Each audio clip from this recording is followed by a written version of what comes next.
Ay, good afternoon. Gusto ko lang i-share sa inyo itong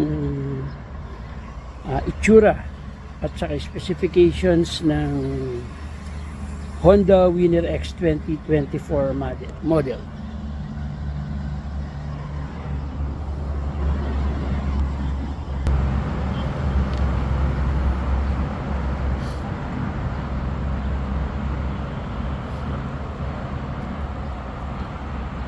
Ito po yung front ng Winner X 150. Ayan po. Yung butas po dito, nandito po yung kanyang horn. Ito po yung tinatawag nilang variant na Honda ABS Racing. Ito po yung top of the line na model ng Honda. Tatlo po ito, may premium at saka standard. So ito po yung Winner X Racing. Yan po. So naka ABS na po siya. Yan.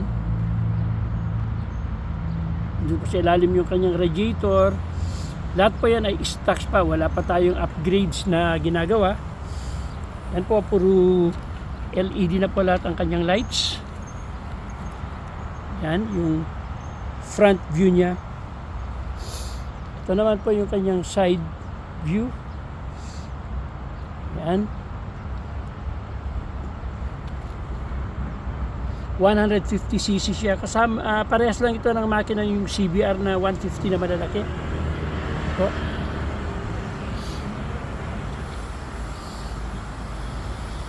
Ito naman po yung kanyang back view. Again, equipped na rin po siya with LED. Yan.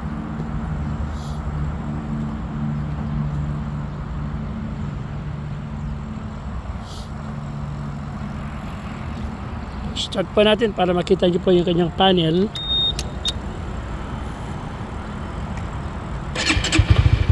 Po.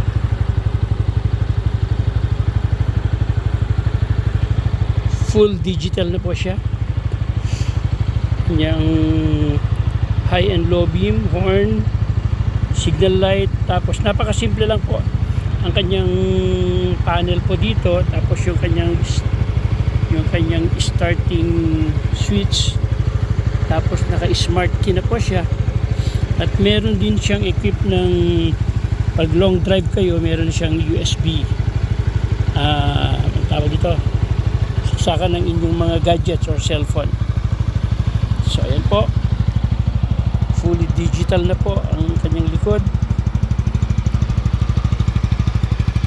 Sound check po tayo.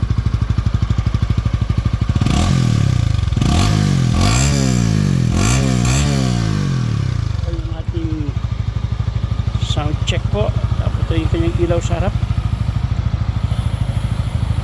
So, yan.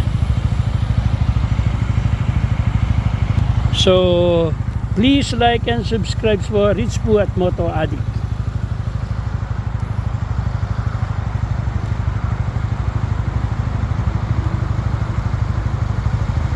Soon we are going to have some upgrades like the brake caliper.